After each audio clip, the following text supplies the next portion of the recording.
A gente costuma ouvir que a política climática brasileira tem um foco muito claro: combater o aquecimento global. Mas, e se a principal ameaça, pelo menos em número de vidas, fosse, na verdade, o frio? Pois é, hoje vamos mergulhar em um ensaio que vira essa lógica de ponta cabeça, usando uma lente, digamos, bem diferente, para entender o que realmente guia as decisões lá em Brasília. O ponto de partida de toda essa análise é um verdadeiro quebra-cabeça. O Brasil, claro, tem uma realidade climática bem complexa. Mas o ensaio aponta uma desconexão que chega a ser surpreendente. Aquilo que mais ganha destaque na agenda política não é, estatisticamente, o que representa o maior risco para a população. E aqui está a pergunta que é o motor de toda investigação. Se os dados de mortalidade apontam claramente para uma direção, por que a narrativa política, a mídia e os recursos públicos remam com tanta força na direção oposta? É esse mistério que a gente vai tentar desvendar agora, passo a passo. Olha só, os números que fundamentam essa questão são realmente impressionantes. Entre 1997 e 2018, o frio foi responsável por mais de 113 mil mortes no país, e o calor, pouco mais de 29 mil. A gente está falando de uma proporção de quase 4:1. Esses dados, assim, preto no branco, são a base do paradoxo que o ensaio se propõe a explicar. Ok, para a gente entender a lógica por trás desse paradoxo, nosso roteiro vai ser o seguinte. Primeiro, vamos explorar a tese da somatopolítica, depois aplicar ela ao Brasil, aí analisar a economia por trás da agenda, contrastar com o caso argentino e, por fim, fechar com a síntese e a questão final que o ensaio levanta. Agora, a gente chega no coração teórico da análise, a ideia de somatopolítica. A proposta aqui é que a forma como a gente percebe e sente o clima no nosso próprio corpo, algo que, aliás, muda drasticamente com a idade, acaba influenciando de um jeito decisivo a agenda política de uma nação inteira. E aqui um ponto super importante: o ensaio não nega o aquecimento global. Muito pelo contrário, ele parte justamente desse gráfico.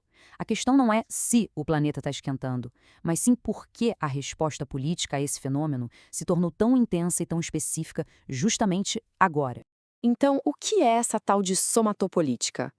Basicamente, segundo a tese, é a junção de três forças. A primeira é a fisiologia do envelhecimento, que nos deixa mais sensíveis ao calor. A segunda é a demografia, com elites políticas cada vez mais velhas. E a terceira é a economia política, onde essa urgência toda serve para justificar a expansão do poder do Estado. Vamos detalhar um pouco mais esses três pilares. Primeiro, a fisiologia, ou seja, como o nosso corpo sente o clima. Segundo, a demografia de quem está no poder. E terceiro, a economia política que existe por trás dessa agenda toda. O primeiro pilar é pura biologia. Conforme a gente envelhece, a nossa capacidade de regular a temperatura do corpo diminui. Então, o que para um jovem é só um dia quente, um desconforto, para uma pessoa mais velha pode ser uma sensação de perigo real. O ensaio chama isso de viés de confirmação somático. A pessoa projeta a própria fragilidade do corpo como se fosse uma característica do ambiente. Certo, agora vamos sair um pouco da teoria e ver como isso se aplicaria na prática ao contexto brasileiro. De que forma essa lente da somatopolítica ajuda a gente a entender as decisões e as prioridades da política climática por aqui? A análise aponta diretamente para a idade dos principais formuladores da política climática no Brasil. A tese é que a vulnerabilidade biológica ao calor, que é natural dessa elite política, acaba sendo projetada como uma crise universal, ganhando prioridade máxima na agenda pública, mesmo que os dados gerais de mortalidade indiquem outros riscos maiores. E agora vamos para o terceiro pilar, o dinheiro. A análise usa ferramentas da teoria da escolha pública para investigar quem se beneficia financeiramente com essas políticas. É um conceito conhecido como rent-seeking, que é basicamente a busca por capturar renda através do processo político. Para explicar isso, o ensaio usa uma analogia clássica da economia política, a dos contrabandistas e batistas. A ideia é que políticas públicas muitas vezes nascem de uma aliança improvável. De um lado, você tem os batistas, os ativistas, que dão a legitimidade moral para a causa. Do outro, os contrabandistas, que são as indústrias e burocracias que lucram com os subsídios e as regulações que essa causa gera. Juntos, eles formam uma aliança poderosíssima. O Fundo Amazônia é usado no ensaio como exemplo prático. A análise destaca a baixíssima taxa de desembolso efetivo, de só 11% em 2024. E argumenta que o principal valor do fundo não estaria nos resultados práticos, mas sim na sinalização de virtude política, sustentando toda uma rede de ONGs e consultoria. Outro dado usado para sustentar o argumento é o crescimento brutal do Fundo Clima.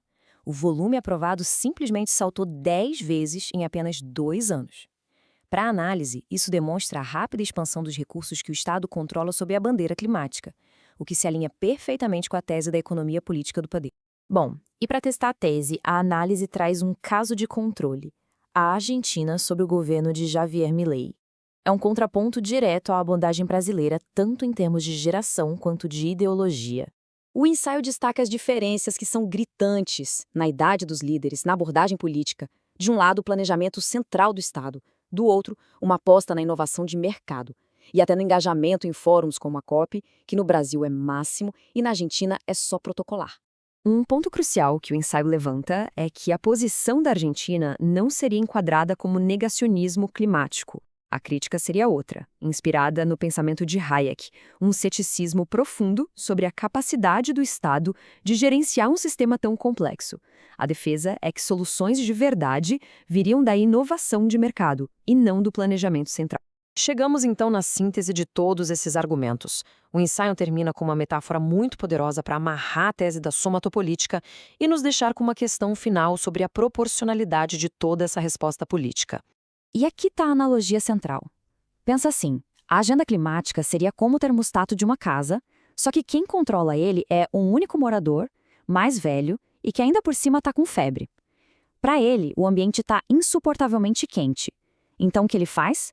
Coloca o ar-condicionado no máximo, isso alivia o desconforto dele, mas gera um custo enorme para todos os outros moradores que não sentem o ambiente da mesma forma. E com essa imagem do termostato na cabeça, o ensaio nos deixa com a pergunta final: será que a intensidade das políticas climáticas reflete o tamanho real da ameaça, aquela indicada pelos dados? Ou será que reflete mais as percepções e os interesses dos grupos que promovem essa agenda? Fica aí a questão para a gente refletir. Essa análise que acabamos de ver foi uma síntese dos argumentos apresentados nos ensaios O Termostato Gerontocrático e O Termostato Verde-Amarelo, de autoria de Daniel Alvão de Carvalho Júnior.